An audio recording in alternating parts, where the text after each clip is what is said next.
Bismillahirrahmanirrahim. Welcome to lecture number 26 of Mathematical Statistics. In the last class, we discussed normal distribution and we started off with approximation to binomial distribution. हमने क्या किया था? Normal distribution को के कुछ problems examples किए थे और फिर हमने binomial distribution की अप्रोक्सीमेशन की तरफ जा रहे थे कि नॉर्मल डिस्ट्रीब्यूशन बायनॉमियल डिस्ट्रीब्यूशन को कैसे रिप्रेजेंट कर सकती है। आज हम वहीं से शुरू करते हैं। कुछ रेपिटेशन है कि let's start with approximation to binomial distribution, then will deal with gamma distribution and exponential distribution. हम इनको भी डिस्कस करेंगे और कुछ डेरिवेशंस भी करेंगे। तो बायनॉमियल डिस्ट्रीब्यूशन से अगर हम शुरू करें तो क्या थी वो? एक एग्जांपल से हमने शुरू किया था कि हमारे पास एक पॉपुलेशन का सैंपल है ऑफ 1500 पर्सन। टोटल पॉपुलेशन है, लेट्स से हम पाकिस्तान की बात करें कि जहां पे 12% फॉरेनर है। एक हाइपोथेटिकल की सिचुएशन है, हम कोई एग्जैक्ट नंबर्स पे नहीं जा रहे, जस्ट प्रॉब्लम बना रहे हैं कि टोटल पॉपुलेशन में से हमने 1500 लोग सिलेक्ट किए और हमें यह पता है गवर्नमेंट की तरफ से कि हमारे पास 12% फॉरेनर्स हैं। तो हमने let X be the number of foreigners in the sample. जो 1500 लोग थे उनमें से हमने एक्स को नंबर ऑफ फॉरेनर्स कह दिया और what is the probability that the sample contains 170 और फ्यूअर फॉरेनर्स, यानी कि 170 या उससे कम फॉरेनर्स हमारे पास हैं, यानी कि 0 फॉरेनर्स भी हो सकते हैं, 1 भी हो सकते हैं, 2 भी हो सकते हैं, 169 भी हो सकते हैं, 170 भी हो सकते हैं। जब हम इसको सॉल्व करते हैं इस प्रॉब्लम को, तो हमें क्या निकालना है? Probability that x is less than 170, ये हम निकालना चाह रहे हैं। और हम करेंगे क्या? सम करेंगे for all probabilities for x is equal to j, यानी कि j 0 भी, 1 भी, 2 भी, 3 भी, अप टिल 170। क्योंकि ये बायनॉमियल डिस्ट्रीब्यूशन है तो हम प्रोबेबिलिटी कैलकुलेट करने के लिए हम बायनॉमियल डिस्ट्रीब्यूशन लगाएंगे जहां पे 1500 लोग हैं, j हमारा नंबर ऑफ फॉरेनर्स है, 0.12 प्रोबेबिलिटी है of being foreigner and 0.88 probability है of being not a foreigner. That means 1 minus 0.12 और इसकी पावर होगी 1500 माइनस j। तो हम j सक्सेसेस देखना चाह रहे हैं इन 1500 ट्रायल्स। तो जब इसको सम करें तो ये काफी बड़ा एक नंबर बनता है। अगर इस समेशन को देखें आप तो ये कैलकुलेटर पे नियरली इम्पॉसिबल टू डू है। व्हाई इम्पॉसिबल टू डू है? अगर मैं सिर्फ चूज वाले को देखूं 1500 चूज जे, तो वो क्या बनता है? 1500 का फैक्टोरियल अवर जे फैक्टोरियल अवर 1500 माइनस जे का फैक्टोरियल। अब ये सॉल्व करना कैलकुलेटर पे नियरली इम्पॉसिबल और कंप्यूटर पे यस ये हो सकता है, मगर टेबल से करना भी मुश्किल है क्योंकि इतना बड़ा टेबल आपके पास होगा नहीं जहाँ पे n इज 1500 और उसमें j जा रहा हो फ्रॉम 0 टू 170 तक। तो ऐसे केसेस में हम क्या करते हैं? तो लेट्स गो बैक कि it turns out that as n gets larger, यानी कि बायनॉमियल डिस्ट्रीब्यूशन में the number of trials, n is the number of trials is number of trials. The binomial distribution looks increasingly like the normal distribution. ये normal distribution की तरह नजर आना शुरू हो जाती है। Consider the following binomial histogram with probability of success is equal to 0.1. तो histogram हम प्लॉट करते हैं। सबसे पहले हम क्या करते हैं? n इक्वल टू 5 ले लेते हैं। प्रोबेबिलिटी हमारी वही 0.1 थी, if you remember it was 0.1 और हमने हिस्टोग्राम प्लॉट किया। पहले केस में हमने r को या j को इक्वल टू 0 लिया तो ये प्रोबेबिलिटी निकली अराउंड 0.6, फिर r को j को 1 लिया तो निकली 0.3 के करीब, j को 2 लिया तो 0.1 से छोटी आ रही है और फिर 3 पे बहुत छोटी है और 4 पे नियरली 0 के करीब है and so on so fourth. तो 5 तक जा सकते हैं हम क्योंकि n 5 है तो j जो है 0 1 2 3 4 5 तक जा सकता है। फिर हमने n को 10 लिया इन द सेकेंड केस और j को 0 लिया तो प्रोबेबिलिटी निकली 0.35 के करीब, 0.34 के करीब। 1 लिया तो 0.4 के करीब आ रही है, उससे छोटी है, and 2 3 4 and so on so fourth. तो ये एक हिस्टोग्राम बन रहा है। इसमें ये जो कर्व है हमने जो डाली हुई है ये है नॉर्मल डिस्ट्रीब्यूशन की कर्व। ये भी नॉर्मल डिस्ट्रीब्यूशन की कर्व है और जिसमें बायनोमियल का मीन और इसका मीन और इसकी वेरिएंस दोनों बराबर हैं। हमने वैसे रखी हुई हैं जस्ट टू शो कि ये नॉर्मल डिस्ट्रीब्यूशन लग रही है या नहीं लग रही। जब n को 50 किया तो हमने देखा कि हिस्टोग्राम इस तरह से बन रहा है और हमने वही नॉर्मल कर्व इसके ऊपर ड्रॉ की तो थोड़ी सी मैच करना शुरू हो गई। जब n को 100 कर लिया तो ये बायनोमियल डिस्ट्रीब्यूशन के हिस्टोग्राम और हमारी कर्व जो कि नॉर्मल डिस्ट्रीब्यूशन के काफी हद तक मैच कर रही है। इनके तमाम केसेस में probability is still 0.1। Next up n को हम 500 ले गए, टोटल सैंपल 500 हो गया, प्रोबेबिलिटी 0.1 होगी। अब देखें तो ये काफी अच्छी तरह मैच कर रही है और जब n 1000 हो गया तो तकरीबन गॉसियन ही बन रही है। तो इसका मतलब है कि जो जो n बढ़ाते जाते हैं हम, प्रोबेबिलिटी फिक्स है तो वो बायनोमियल डिस्ट्रीब्यूशन जो है it starts looking like a Gaussian या normal distribution. Parameters of the approximating distribution. अब पैरामीटर्स क्या होते हैं तो याद कीजिएगा, आज पिछले लेक्चर में हमने बात की थी अबाउट पैरामीटर्स कि अगर नॉर्मल डिस्ट्रीब्यूशन है उसमें दो वैल्यूज ऐसी हैं जिस पे वो डिपेंड कर रही है, एक म्यू है द मीन वैल्यू और दूसरी है स्टैंडर्ड डेविएशन। एक प्रॉब्लम से दूसरी प्रॉब्लम में जब डिफरेंस होता है वो इन दो वैल्यूज का ही होता है, बाकी इक्वेशन वही रहती है, रैंडम वेरिएबल x ही रहता है या जो भी रैंडम वेरिएबल रखेंगे वही रहेगा। The only thing that will change will be the mu and sigma, mean value and standard deviation. The approximating normal distribution has the same mean and standard deviation as the underlying binomial distribution.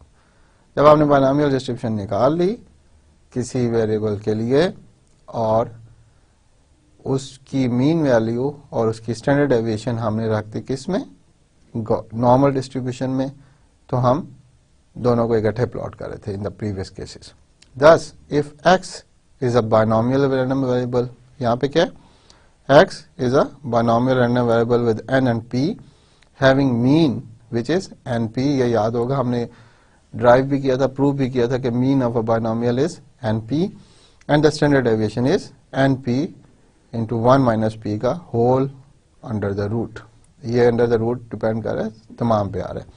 So basically it is square root of npq क्योंकि 1 minus p is equal to q। ये जो है 1 minus p q के बराबर होता है।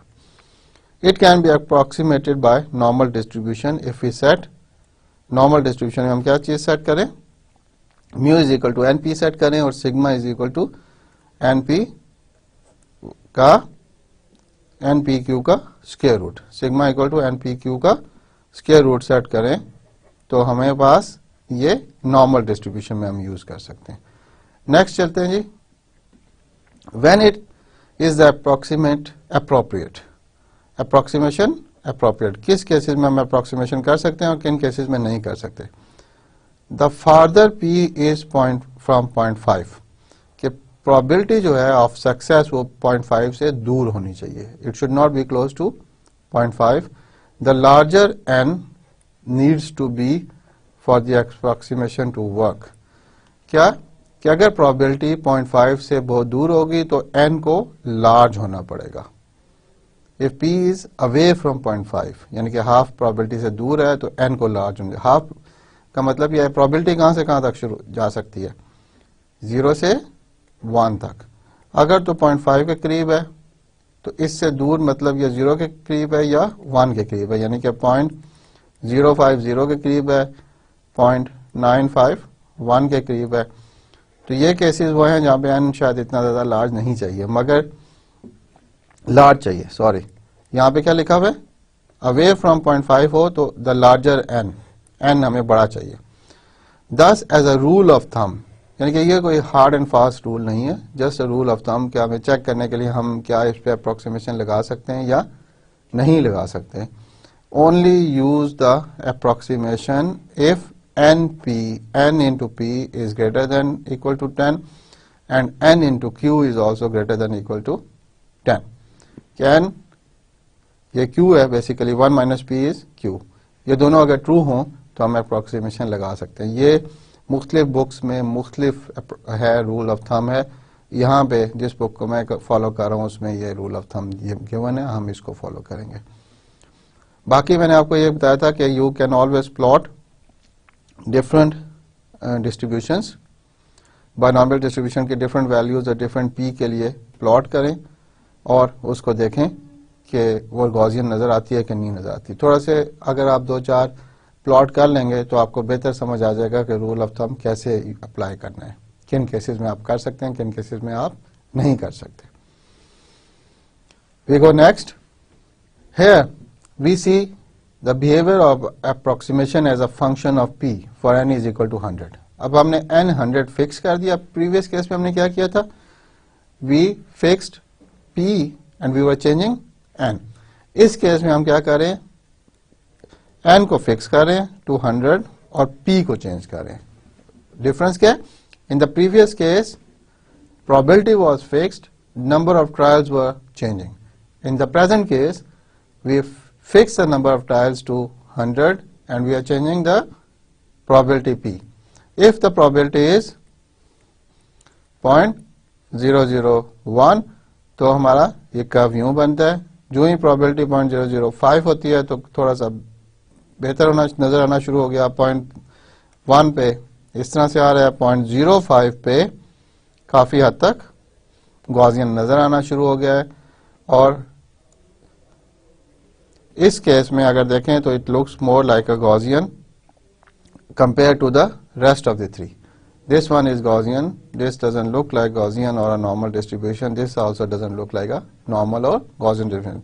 The last one looks better than a Gaussian. तो इस केस में हमने क्या किया, p को वेरी किया, n को फिक्स रखा। तो जो जो हम प्रोबेबिलिटी बढ़ा रहे हैं तो ये गॉसियन नजर आना शुरू हो गया या नॉर्मल नजर। मैं गॉसियन और नॉर्मल डिस्ट्रीब्यूशन दोनों सेम है तो उसका नाम गॉसियन भी कहते हैं। कुछ बुक्स ज्यादा गॉसियन यूज करती हैं, कुछ बुक्स नॉर्मल डिस्ट्रीब्यूशन यूज करती हैं, तो इसमें कंफ्यूजन नहीं होना चाहिए। इफ आई यूज गॉसियन और normal it's the same. Next calculation with normal approximation. Recall the problem we set out to solve. हमारी एक प्रॉब्लम थी कि हमने देखना था फॉरनर्स कितने हैं और वह था probability of x less than equal to 70। यहाँ पे लेस देन लिखा हुआ है but we can always say it's less than equal to 170 where x is a binomial distribution with 1500 trials and the probability 0.12। How do we calculate this using the normal approximation, ये हम कैसे use करेंगे। हमने ये तो अभी तक क्या एस्टेब्लिश किया है, वी ओनली एस्टेब्लिश्ड कि जब n बड़ा हो जाए, प्रोबेबिलिटी कोई मिड रेंज में हो, तो हमारी बायनॉमियल डिस्ट्रीब्यूशन जो है वो गॉसियन की तरह या नॉर्मल डिस्ट्रीब्यूशन की तरह नजर आती है। अब हम यूज कैसे करें नॉर्मल डिस्ट्रीब्यूशन को to calculate the probability of a binomial random variable. एक और यहाँ पे इंपॉर्टेंट चीज है, वेरी वेरी इंपॉर्टेंट, इसको याद रखेगा कि बायनॉमियल डिस्ट्रीब्यूशन किस केस के लिए, डिस्क्रीट के लिए। Binomial is only for discrete whereas normal distribution is for continuous variable. तो हम डिस्क्रीट वाले को कॉन्टिन्यूस से अप्रोक्सीमेट करने की कोशिश करें। It's not a big problem, let's see how we do it. If you were to draw a histogram of B15.12 that means कि वो हिस्टोग्राम प्लॉट करें, n 1500 रखें और प्रोबेबिलिटी 0.12 रखें with bins of width 1। Beans की width क्या होगी, 1 unit होगी, यानी कि अगर ये 0 है तो ये -0.5 से +0.5 तक जाएगा। ये नंबर ऑफ पर्सन है, फॉरनर्स कह लेते हैं। फिर 1 होगा तो ये 0.5 से 1.5 तक जाएगा। फिर 2 होगा जो 1.5 से 2.5 तक जाएगा, फिर 3 होगा। तो यहाँ पे जो बनेगा इस तरह बन जाएगी, यहाँ पे इस तरह कोई इस तरह से बननी शुरू हो जाएगी। तो B 1500.12 distribution with bins of width 1, तो P less than equal to 170 would be represented by the total area of the bins. अब यहाँ पे चलते जाएंगे हम, कहीं 170 पे जाएंगे और 170 कहाँ से शुरू होगा, बिन जो भी बिन होगा इसका, यानी कि ये बार जो होगी वो शुरू होगी 169.5 से लेके 170.5 तक। तो अगर टोटल प्रोबेबिलिटी जो कि हम निकाल रहे थे वो क्या थी, sum from j equal to 0 to 170 of probability x equal to j के लिए। तो इसका मतलब है ये तमाम प्रोबेबिलिटीज हैं j 0 से लेके 170 तक। तो इसका मतलब है total probability will be this sum this sum this added this added this add this up till here. So we start from minus 0.5 से 0.5 वाला ऐड करेंगे, फिर 0.5 से लेके 1.5 तक एक साइड इंक्लूसिव है, एक साइड इंक्लूसिव नहीं है। 0.5 से 1.5 तक ऐड करेंगे, फिर इसी तरह चलते जाएंगे और आखिरी आएगा 169.5 से 170.5 तक ऐड कर देंगे।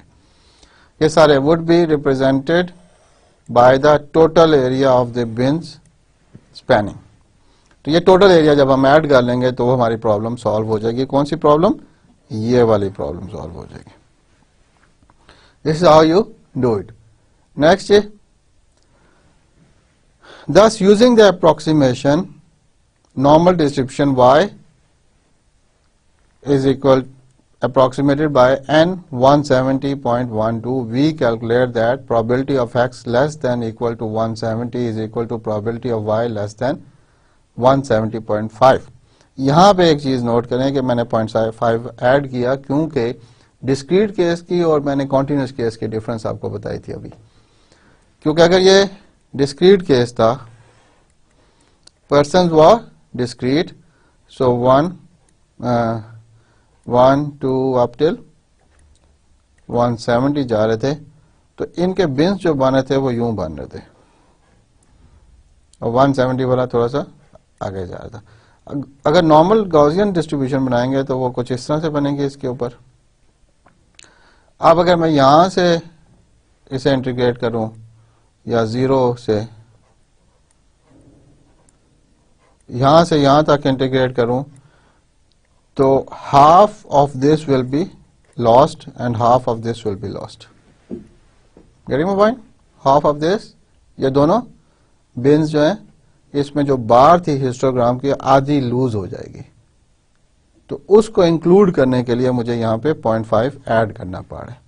तो अगर हम ये सॉल्व करें तो आंसर आता है 0.2253 और ऑब्वियसली क्या करेंगे, मीन वैल्यू में पता है, स्टैंडर्ड डेविएशन पता है, we can use that, but with a normal distribution हम स्टैंडर्ड नॉर्मल में कन्वर्ट करेंगे, जी निकालेंगे, उससे हम टेबल देख के ये निकाल लेंगे वैल्यू। बड़ा आसान है।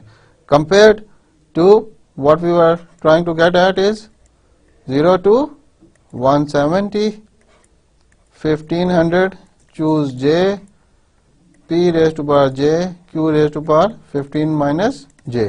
अगर ये सॉल्व करना हो और आपको ये सॉल्व करना हो तो कौन सा इजी होगा? डेफिनेटली नॉर्मल डिस्ट्रीब्यूशन वाला will be much easier. Why? Because मैंने उसको स्टैंडर्ड में कन्वर्ट करना है और एक टेबल देख के आंसर निकाल लेना है। इसको करने के लिए मुझे कैलकुलेटर पे काम अगर करना पड़ जाए तो वो बहुत मुश्किल होगा, और कंप्यूटर पे भी करूंगा तो अच्छा खासा टाइम लग सकता है। अब क्या ये वैल्यू अच्छी है, सही है या नहीं है? तो रेफरेंस के लिए the exact binomial probability is 0.2265। तो थर्ड डेसिमल पे थोड़ा सा मेरा डिफरेंस है, which is not even much. तो इसका मतलब है कि हमारी approximation is quite good. The approximation is quite good. The only thing I need to remember is कि मैंने कहां तक वैल्यूज ऐड करनी है, 170 तक जाना है या 170 से आगे जाना है, क्योंकि एक केस में मेरे पास डिस्क्रीट डिस्ट्रीब्यूशन है और दूसरे केस में कॉन्टिन्यूस है। तो कॉन्टिन्यूस से अगर अप्रोक्सीमेटेड ऑन डिस्क्रीट को, तो ये डिफरेंसेस मुझे याद रखने पड़ेंगे। इसको फर्दर देखते हैं, how we do it, how we counter this difference of discrete and continuous. The addition of 0.5 in the previous slide is an example of the continuity correction. हमने वो continuity नहीं तोड़ी कि 180 वाले 170 था, 171 वाले से हमने continuity नहीं तोड़ी, which is intended to refine the approximation by counting for the fact that the binomial distribution is discrete while the normal distribution is continuous. तो ये पैराग्राफ जो है, दिस एक्सप्लेन्स इट ऑल, कि हमने 0.5 क्यों ऐड किया था 170 में, 170 तक जाना था, तो मगर मैंने लिखा था नॉर्मल डिस्ट्रीब्यूशन के लिए 170, ये था बाइनोमियल के लिए और ये था नॉर्मल के लिए 170.5. In the previous slide is an example of continuity correction, कि हमने वो कॉन्टिन्यूटी नहीं तोड़ी, which is intended to refine the approximation by accounting for the fact that the binomial distribution is discrete, वो discrete है, और normal distribution जो है वो continuous है. In general, we make the following adjustments. Let's say for ये side binomial की अगर x is a binomial random variable and y is a normal random variable. x is binomial और y is normal random variable. The probability of x less than equal to x, small x, should be equal to probability of y less than equal to x plus 0.5, कि वो half हमने add करना है, क्योंकि यहाँ पे values क्या होंगी, एक x होगी और अगली x plus 1 होगी। तो अगर ये x था डिस्क्रीट केस में, ये x plus 1 था, तो इसका हिस्टोग्राम यहाँ से यहाँ तक जाएगा, यानी कि ये जाएगा x प्लस 0.5 से लेके x माइनस 0.5 तक, और इसका जाएगा x प्लस 1 यानी कि माइनस 0.5 करेंगे तो x plus 0.5 and x plus 1.5 तक, 1.5 तक जाएगा x प्लस 1.5, तो उसका हिस्टोग्राम ये होगा। तो हम अगर x तक रुकें, सिर्फ x तक रुक जाएं, तो ये वाला एरिया अनअकाउंटेड फॉर होगा, इसलिए हम इसमें ये ऐड करते हैं। और ज्यादा अगर लेस देन करना हो, लेस देन x करना हो, तो x से लेस जो वैल्यू है वो x माइनस 1 है, तो x माइनस 1 को अगर इंक्लूड करना है तो फिर उसमें 0.5 ऐड करना पड़ेगा। So that means probability of less than equal to x minus 1, ठीक है, फॉर बाइनोमियल डिस्ट्रीब्यूशन। याद रखिएगा x is for binomial distribution. तो y के केस में क्या होगा, x माइनस 1 माइनस प्लस 0.5, तो 0.5 इसमें से एक और निकालेंगे तो x माइनस 0.5, यानी कि इसको मैं अगर लिखूं x माइनस 1 प्लस 0.5, तो ये बन जाएगा x माइनस 0.5। तो y के लिए हमें ये वैल्यू यूज करनी पड़ेगी इस केस में।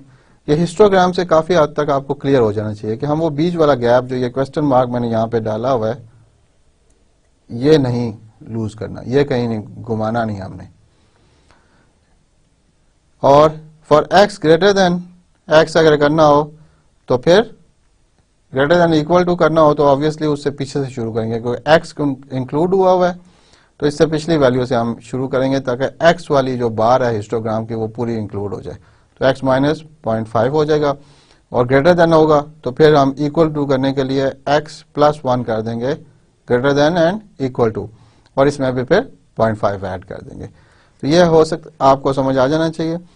एक और चीज याद रखिएगा, मैं एक और लॉ की बात करता होता हूं, वो है conservation of probability. Conservation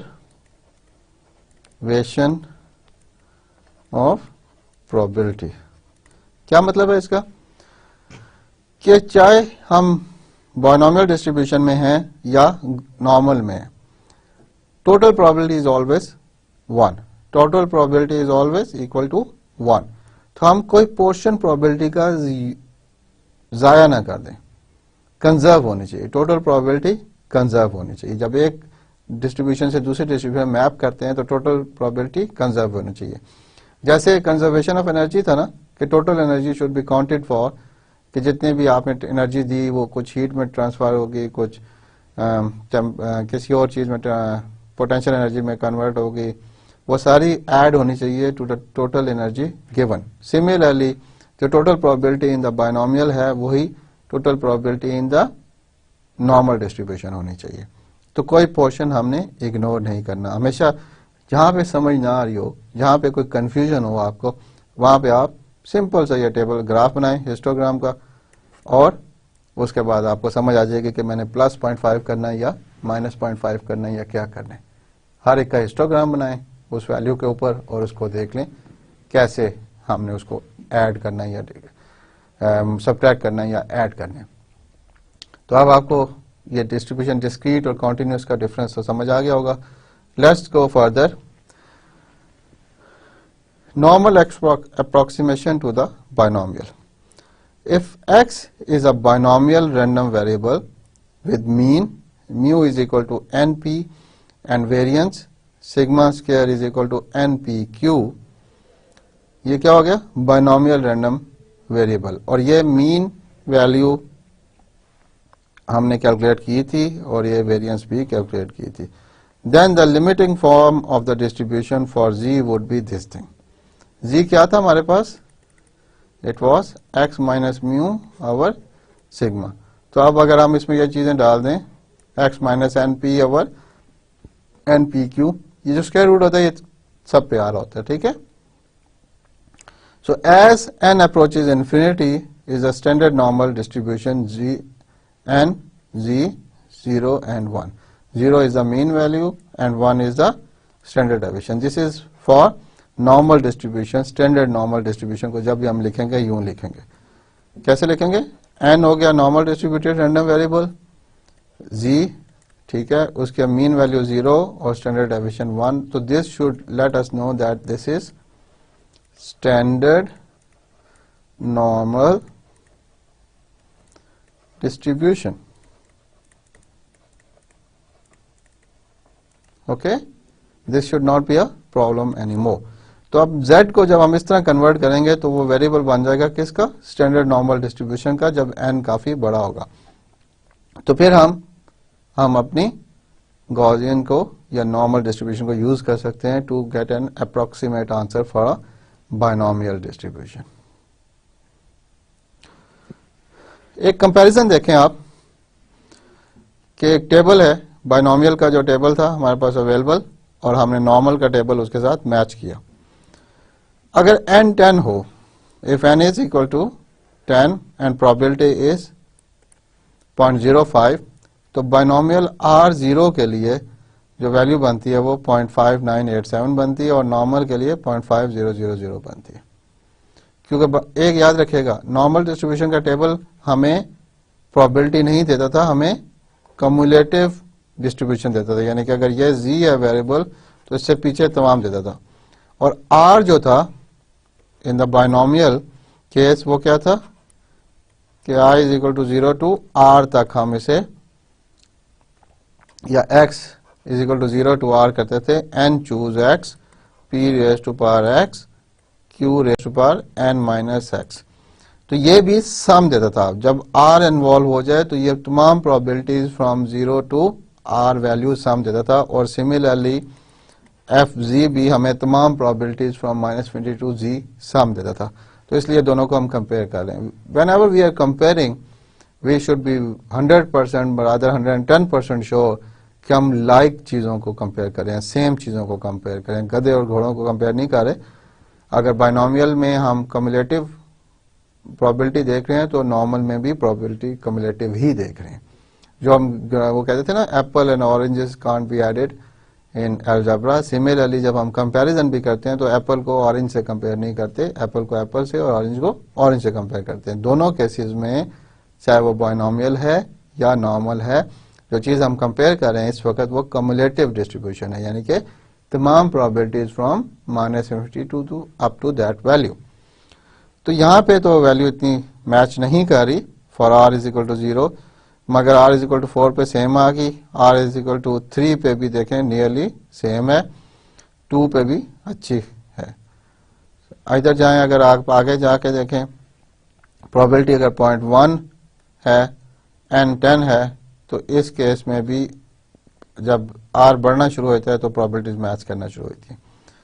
when probability is 0.5 n is equal to 10, तो काफी छोटी वैल्यूज पे मैच करना शुरू हो गई हैं, नजदीक आना शुरू हो गई हैं। ये भी देखें, ये भी देखें, सो ऑन सो फोर्थ, यहाँ पे देखें, ये देखें, ये सो एक चीज याद आपको याद होगा, हमने आज ही बात की थी कि जब प्रोबेबिलिटी p 0.5 से फार अवे होती है, यानी कि या 0 की तरफ होती है या 1 की तरफ नजदीक होती है, तो n हमें बहुत बड़ा रखना पड़ता है। अब क्योंकि प्रोबेबिलिटी जो है वो 0.5 है, तो n छोटे पे भी वैल्यू काफी ज्यादा नजदीक आना शुरू हो गई।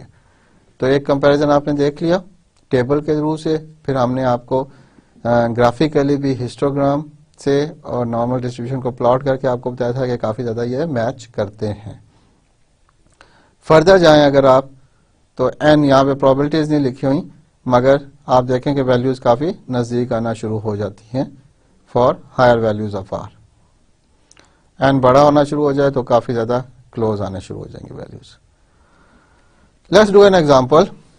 यानी कि अभी तक हम क्या कर चुके हैं, we are convinced that when n is large probability is close to middle, और हमारी वो condition n into P is greater than equal to 10 और n is equal to n into Q is also greater than 10, वो अगर true हो तो हम Gaussian या नॉर्मल डिस्ट्रीब्यूशन यूज कर सकते हैं to approximate the results of binomial distribution. अब एक एग्जांपल देखते हैं। The probability that a patient recovers from rare blood disease is 0.4। Probability is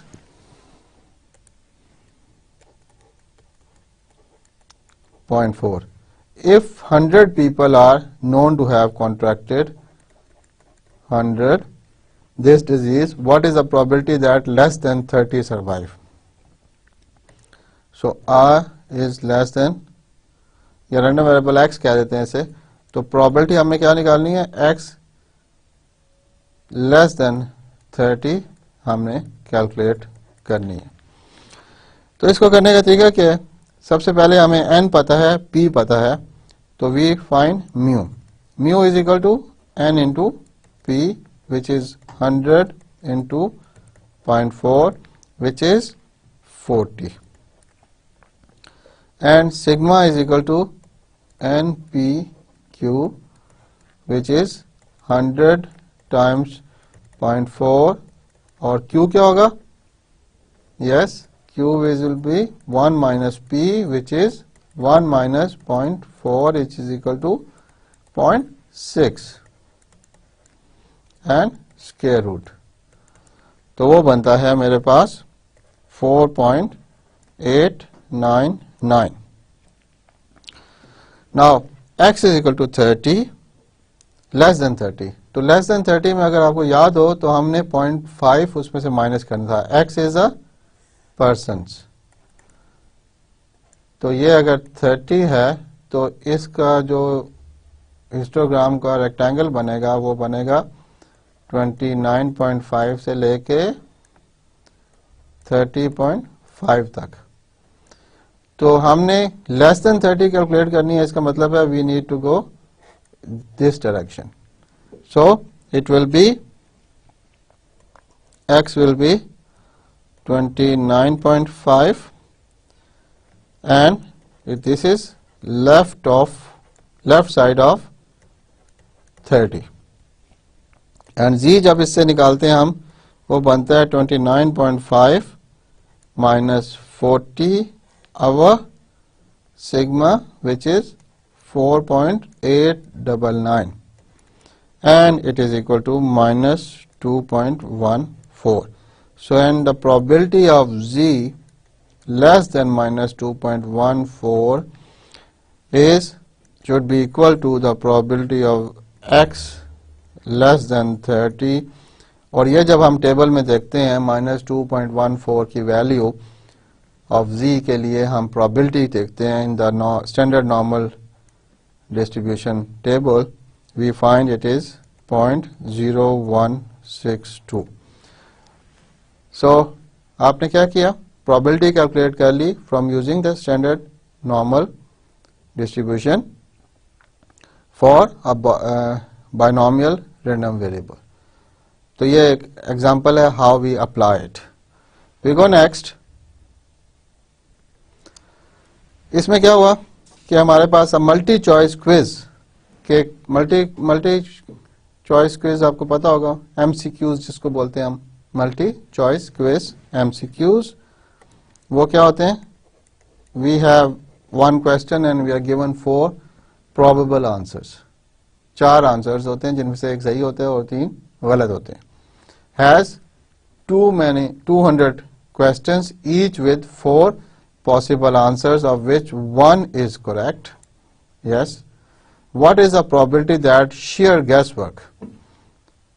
क्या probability है that sheer guesswork yields from 25 to 30 correct answers?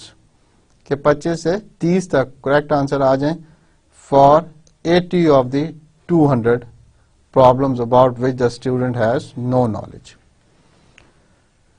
कि 200 सवाल थे, 120 का उसे पता था, सही पता था या गलत पता था, we are not debating on that.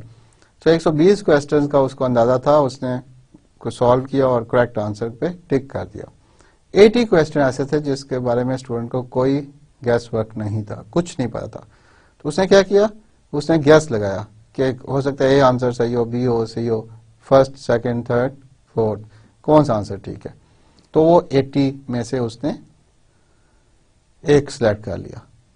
अब क्या प्रोबेबिलिटी है कि जो 80 जिसमें उसने सिर्फ गैस वर्क किया था वो 25 से 30 के दरमियान ठीक निकले हैं. उसके आंसर्स कितने निकले हैं ठीक, 25 से 30. तो अब अगर देखें हमारे पास टोटल क्वेश्चंस हैं 200, n हो गया. Probability of correctness is 1/4 which is 0.25. Probability that 25 से लेके 30 तक उसके आंसर्स ठीक आ जाएं is equal to x equal to 25 to 30 for a binomial random variable with n equal to 200. ये आ गया आपका 80 and 1/4. This is not n. This is 200 total questions, but we are interested in only 80 questions. We are interested in 80 questions. क्योंकि बाकी तो 120 तो उसको पता था. तो मैं दोबारा से जो अपनी गलती दुरुस्त करता हूं कि टोटल क्वेश्चन 120 थे और 200 थे. 120 का स्टूडेंट को पता था, 80 वो थे जिसका उसे कुछ नहीं पता था और 80 में से वो कर रहा है. तो x जो है वो 80 में से कितने ठीक होंगे. तो this is random variable x and 25 to 30 out of 80 with a probability 1/p. So mu is equal to n into p, which is 80 times 1/4, which is 20. तो अगर एवरेज, अगर प्रोबेबिलिटी से देखा जाए तो average should be 20 and sigma should be npq under root, and it is equal to 80 times 1/4 is the correctness, 3/4 is q, क्योंकि total 1 होना चाहिए. 1/4 plus 3/4 should be equal to 1. So, and this comes out to be 3.873. तो question क्या था जी कि 200 में से 80 का कुछ नहीं पता, तो n should be 80. First time that was a wrong thing जो मैंने की थी. Probability is 1/4, that is 0.25. और हमने वो प्रोबेबिलिटी निकालनी है जिसमें 25 से 30 आंसर्स ठीक हों. 80 में से 25 से 30 के दरमियान आंसर्स ठीक आए, या 25 ठीक आ जाएं, 26 आ जाएं, 27 आ जाएं, 28 आ जाएं, 29 या 30 ठीक आ जाएं. और हमने इसको सम करना है for this binomial random variable, where binomial random variable is written as binomial of x, 80 which is n into the probability which is 1/4. ये जब आप सॉल्व करते हैं तो x1 आता है मेरे पास 24.5। ये क्यों किया 0.5? क्योंकि डिस्क्रीट केस था, हमने हिस्टोग्राम में से वो बार को ऐड करना था उसमें, और x2 जो था वो बनता है लेस देन 30 वाला, तो इट शुड बी 30.5। तो z1 x1 की जगह निकालेंगे, वो क्या होगा 24.5 minus mu which is 20 divided by sigma which is 3.873 and it comes to be 1.16 and Z2 जो है वो आता है 2.71। ये Z2 है और Z1 ये हमने निकाल लिया। अब जो ये probability होगी it will be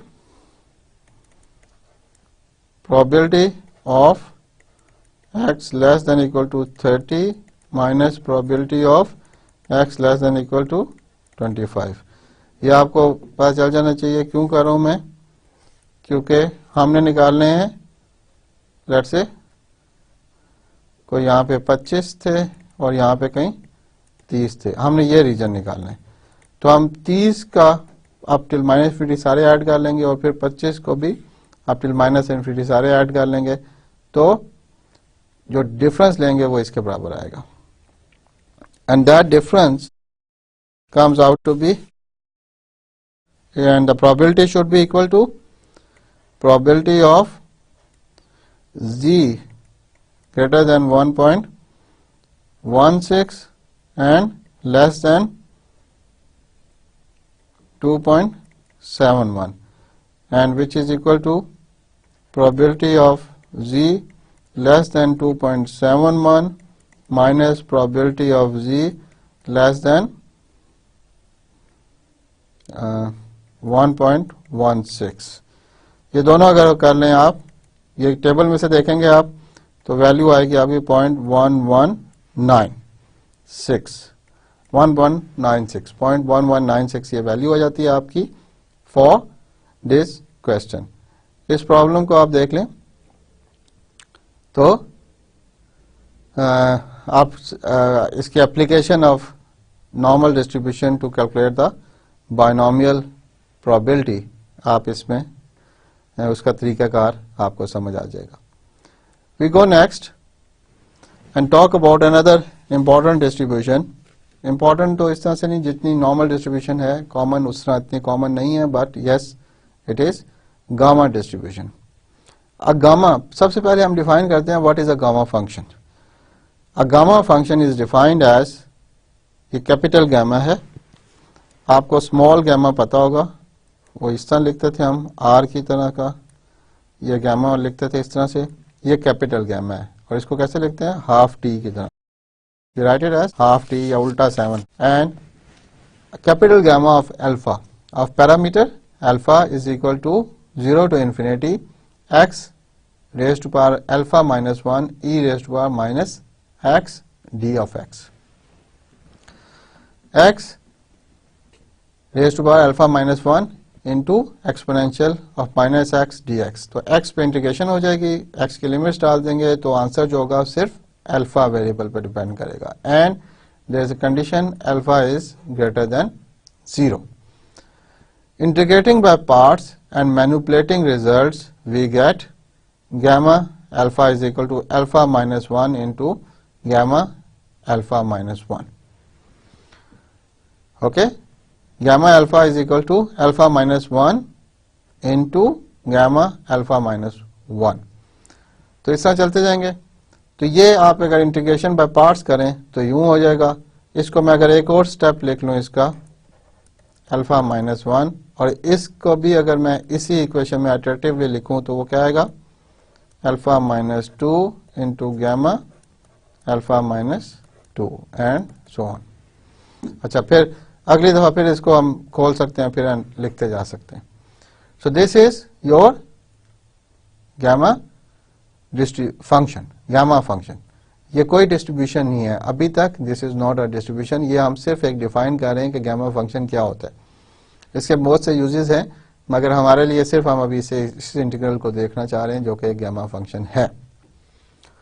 इसकी प्रॉपर्टीज देखते हैं गामा फंक्शन की कि अगर n इंटीजर हो जाए, if n is an positive integer, n is a positive integer, then gamma of n is equal to n minus 1 का फैक्टोरियल, n minus 1 का फैक्टोरियल। ये कैसे आया कि अभी आपने देखा था gamma of alpha is equal to alpha minus 1 into gamma of alpha minus 1। अब अल्फा अगर क्या बन जाए, इंटीजर बन जाए, तो मैं यहाँ पे लिख लूंगा n minus 1 into gamma of n minus 1। Next मैं क्या करूंगा, n माइनस 1 की जगह फिर इसको फिर एक दफा एक्सपेंड कर लूंगा, n minus 2 gamma n minus 2, और फिर इसको करूंगा n minus 2 3 into gamma n minus 3, फिर गैमा n माइनस 3 को खोलूं तो n minus 4 into gamma n minus 4, और इस तरह खोलता जाऊं तो वो ये फैक्टोरियल बन जाता है।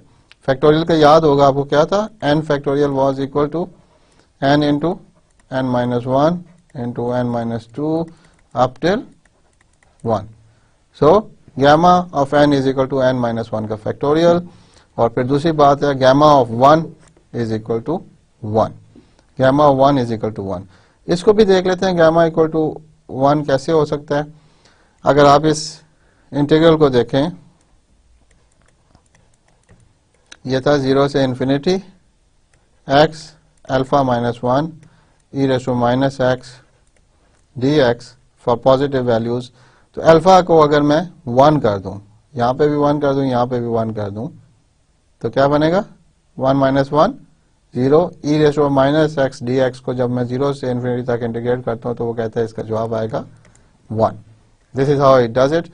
मगर मैं इसको पहले वाले, अगर ये ट्रू है तो इससे इसको भी प्रूव कर सकता हूँ। कैसे कि यहाँ पे n को 1 रख लूँ, 1 माइनस 1 0, 0 का फैक्टोरियल 1 होता है। वी रिमेंबर दैट 0 का फैक्टोरियल हमेशा 1 होता है बाय डेफिनेशन।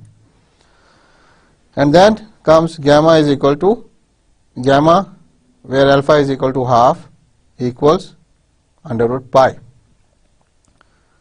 यहाँ पे अल्फा इज इक्वल टू 1/2 है। तो हमने दो केसेस किए यहाँ पे, एक इंटीजर वैल्यूज के लिए और दूसरा नॉन इंटीजर वैल्यूज के लिए, यानी कि फ्रैक्शनल वैल्यूज के लिए भी गामा एग्जिस्ट करता है। ये सिर्फ इंटीजर वैल्यूज के लिए एग्जिस्ट नहीं करता बल्कि फ्रैक्शनल के भी करता है।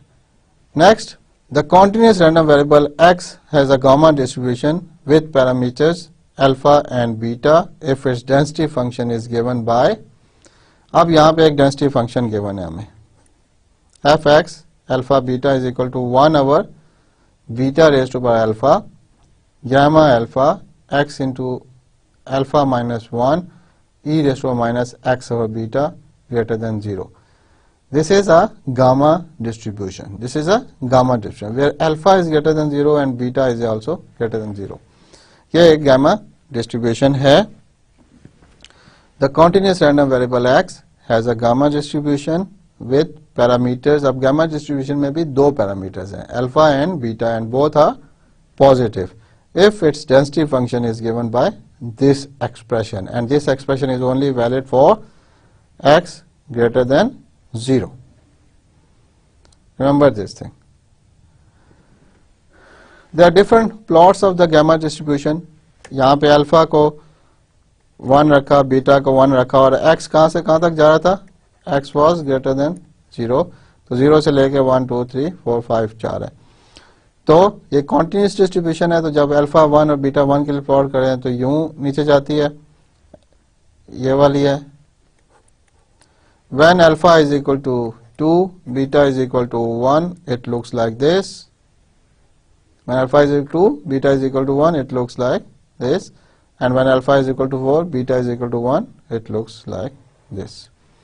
तो मुख्तलिफ अल्फा और बीटा के लिए इसके डिफरेंट वैल्यूज आती रहेंगी, डिफरेंट फंक्शंस, ग्राफ्स बनते रहेंगे। Let's find the mean and variance. The mean and variance of gamma distribution are mu is equal to alpha beta and sigma square is equal to alpha beta square. तो हमें already given है the mean and variance of gamma distribution. Let's try if we can find the mean value of it. How we do it? Very simple. What we're trying to prove is mu is equal to alpha beta and sigma square is equal to alpha beta square. So let's find the expected value of x raised to power k given a gamma distribution. So if you remember the gamma distribution from the previous slides, it was beta alpha gamma of alpha, and because we are finding the expected value, so we will do 0 to infinity of x raised to power k, और x की power थी alpha minus 1 e raised to power minus x over beta dx. ये तो हम कर लेंगे आराम से. इंटीग्रेशन करनी है अब इसकी इंटीग्रेशन करने का तरीका क्या है? Let's do that. Don't forget that we know that gamma of alpha was equal to what? Okay, it was alpha minus 1 into gamma of alpha minus 1. ये भी हम याद रखेंगे, हम इसको यूज करेंगे किसी टाइम पे. तो ये हमारे पास इंटीग्रेशन आ गई जो हमने सॉल्व करनी है. इसको सॉल्व करने का तरीका क्या है कि कांस्टेंट्स वैसे ही आ रहे हैं. Alpha gamma alpha 0 to infinity, power थी x raise to power k की पावर थी alpha minus 1. So the powers will add, it will be alpha plus k minus 1 and e raise to power minus x over beta dx. ये अगर हो जाए तो हम एक काम करते हैं, हम बीटा के beta K plus alpha define करते हैं और गैमा अल्फा प्लस के लिखते हैं. यहाँ पे खुद ऐड किया हमने, मल्टीप्लाई किया. बीटा अल्फा रहने देते हैं और गैमा अल्फा रहने देते हैं और इंटीग्रेशन के अंदर इन दोनों को डिवाइड कर लेते हैं. वो बन जाएगा alpha plus K minus 1 E raise to minus x over beta D X. और ये जो दो हमने ऐड किए थे beta K plus alpha over and gamma alpha plus K, वो यहाँ पे भी लिख लेते हैं, डिवाइड कर देते हैं. मल्टीप्लाई किए थे, अब हम डिवाइड कर लेते हैं. जब ये कर दिया हमने, अगर आप इस इंटीग्रांड को देखें, आप इस पूरे को,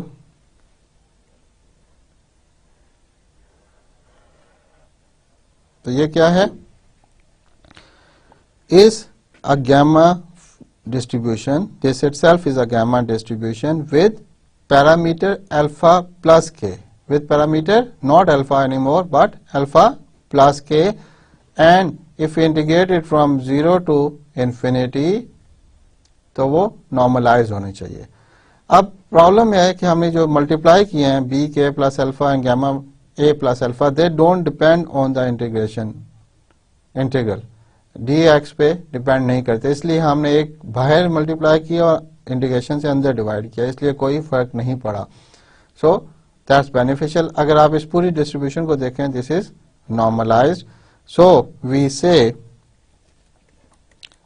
expected value of X K is equal to beta K plus alpha gamma alpha plus K अब beta raised to power alpha gamma alpha into 1. Why? Because this whole integral is normalized और ये 1 के बराबर आता है, multiplied by 1. अब आप इसको फर्दर रिड्यूस कर सकते हैं. Expected value of x raised to power k मेरे पास आ गई, which is beta k plus alpha gamma alpha plus k our beta alpha and gamma alpha. अब अगर k इक्वल टू मैं 1 रख दूं तो एक्सपेक्टेड वैल्यू ऑफ x बन जाती है, which is beta raise to power alpha and gamma raise to power alpha beta raise to power alpha plus 1 and gamma alpha plus 1, क्योंकि के 1 था, और बीटा अल्फा और गैमा अल्फा। अब अगर beta alpha को मैं डिवाइड करता हूँ, यूज करता हूँ to divide beta alpha plus 1, तो ये कैंसिल हो जाएगा और सिर्फ अल्फा कैंसिल हो जाएगा, तो बीटा 1 बच जाएगा, बीटा रेज टू पावर 1।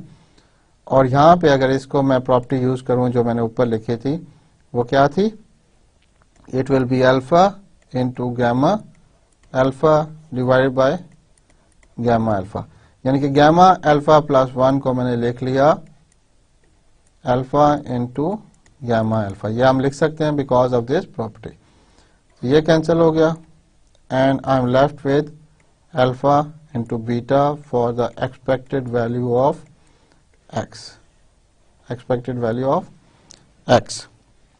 ये आ गया मेरा alpha beta. So first part is done. We can find the mean of our gamma distribution by this trick, this method, और हमने देखा कि यहाँ पे इसके मीन वैल्यू अल्फा बीटा आ गई। और कैसे आई कि हमने E raise to power X K से उसे पहले मीन निकालने की कोशिश की, तो ओरिजिनल डिस्ट्रीब्यूशन में वो डाल दी value e x raise to power के, जहाँ जहाँ रैंडम वेरिएबल एक्स था वहाँ पे एक्स रेज़ टू पावर के डाल दिया, इंटीग्रेशन करना शुरू की।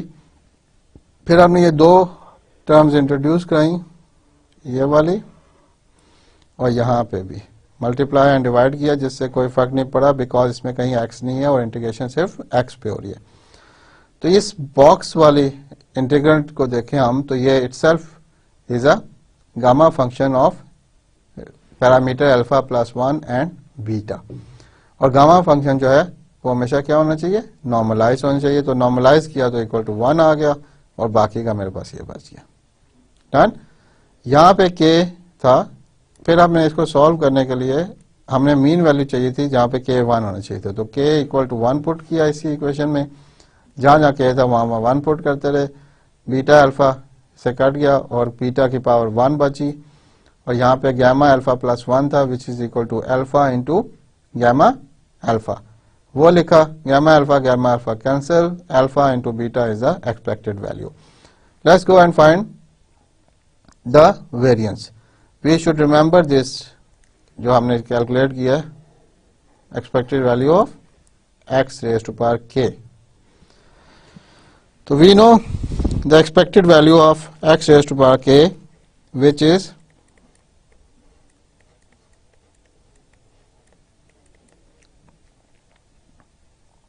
Beta K plus alpha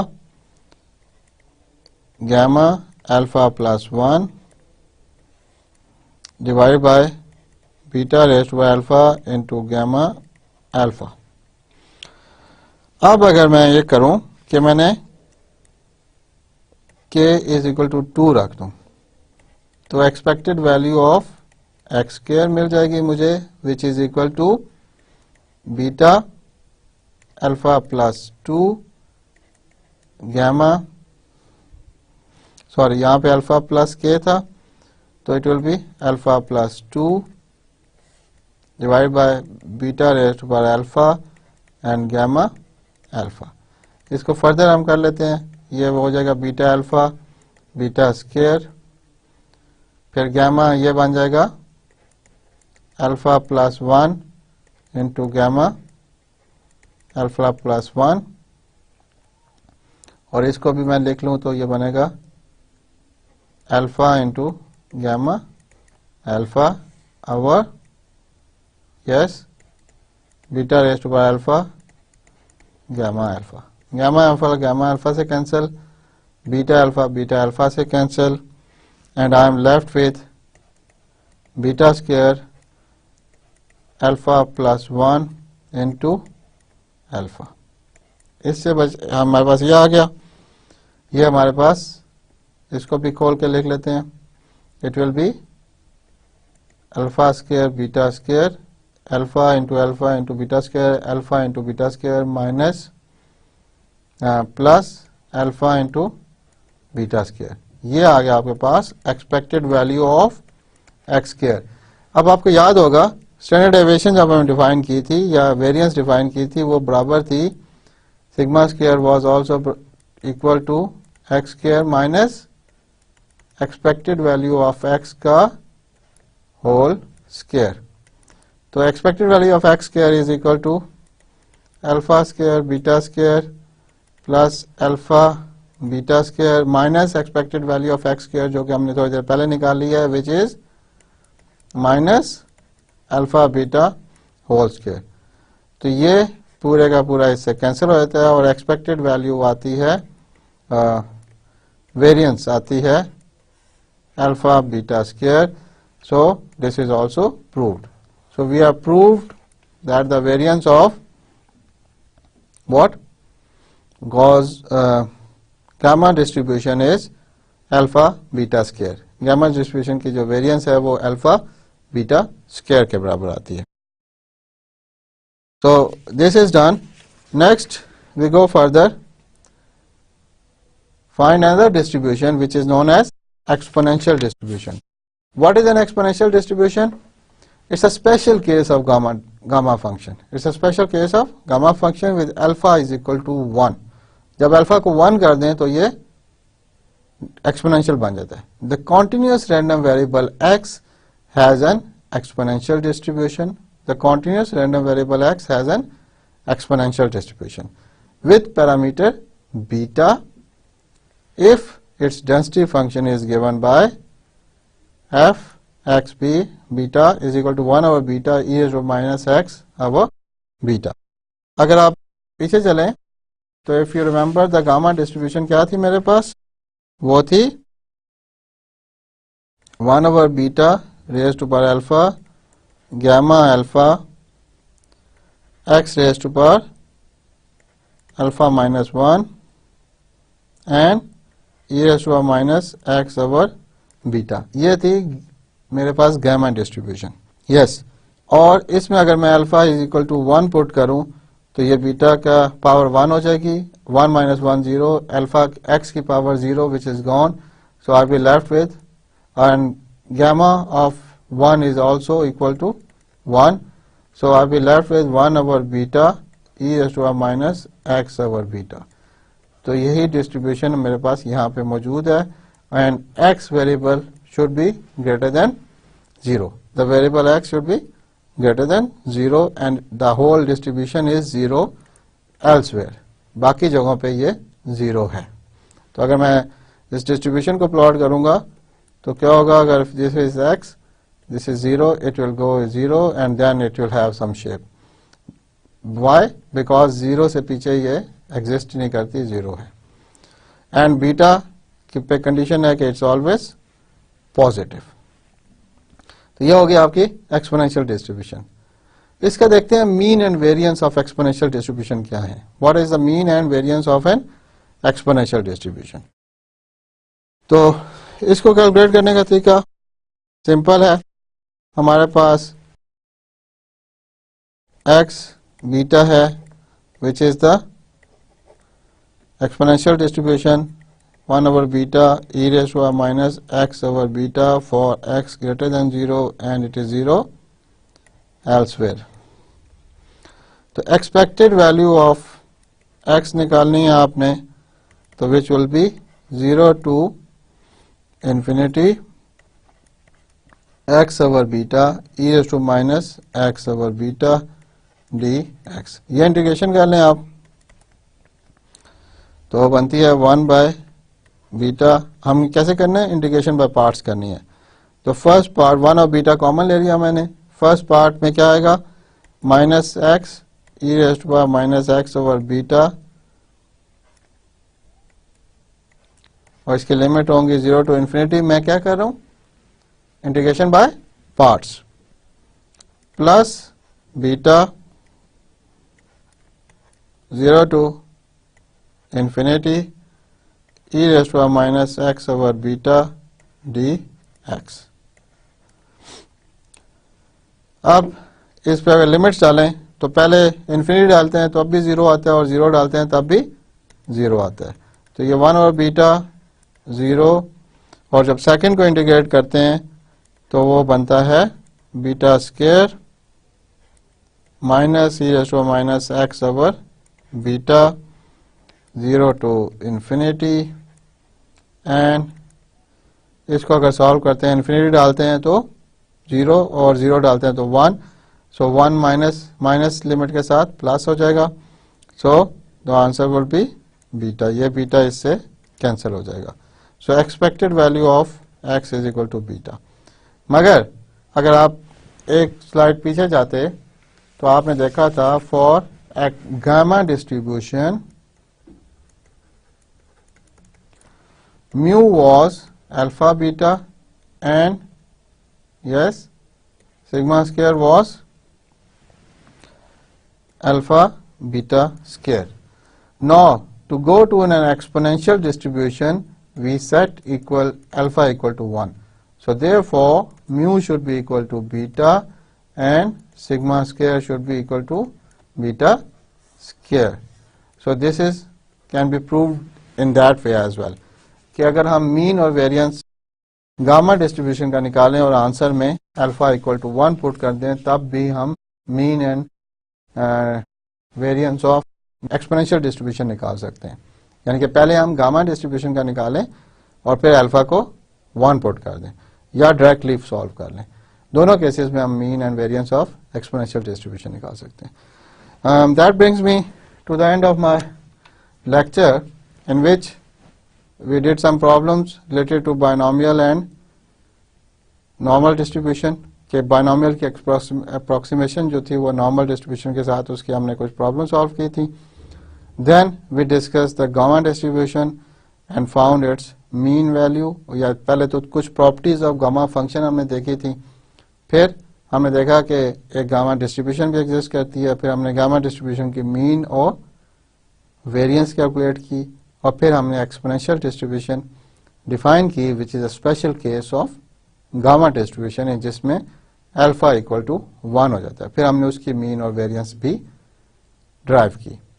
references के लिए you can go back to your book for probability and statistics for engineers and scientist by Walpole and we can always look in the Schaum series. I would say कि ये derivations की थोड़ी practice कर लीजिएगा and दूसरा जो problems हमने किए हैं नॉर्मल डिस्ट्रीब्यूशन की वो भी देख लीजिएगा।